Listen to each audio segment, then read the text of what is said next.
Bienvenue à Oakville, où l'on vous présente une maison assez ordinaire en apparence, mais extraordinaire dans sa conception. Oui, bonjour, bienvenue à ma maison. C'est une des premières maisons passives en Ontario. Dans Passive, il faut comprendre qu'il n'a pas besoin de chauffage ou très peu. Comment est-ce possible, ici en Ontario? Je vais vous parler de ce revêtement extérieur. C'est un produit de styrofoam, environ 4 pouces d'épaisseur. J'ai choisi ce produit-là qui s'attache à l'extérieur de la bâtisse parce que c'est une petite maison et il n'y a pas assez d'espace à l'intérieur. Ici, on peut voir la profondeur du mur.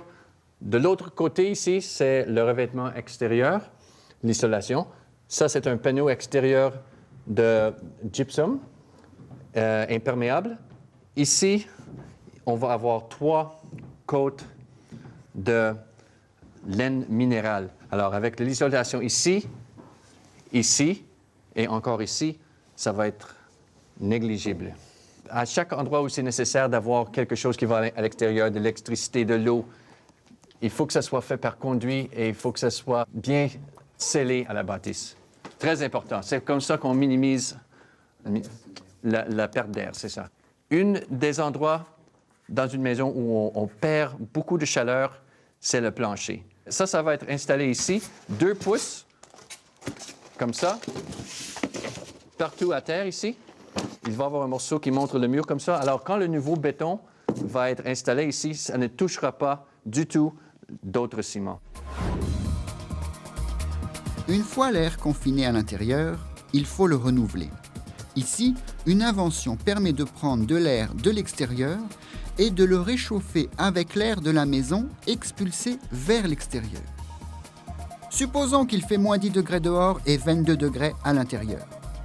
L'air extérieur est aspiré et chauffé au contact de l'air intérieur. Il atteint ainsi 20 degrés. Il faut donc chauffer l'air extérieur seulement de 2 degrés pour revenir à la température initiale de 22 degrés.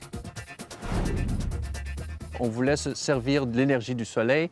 Alors, le toit va avoir un système de panneaux solaires à 4 kW et ça va produire assez d'énergie pour produire environ 1/3 de l'énergie nécessaire pour la maison.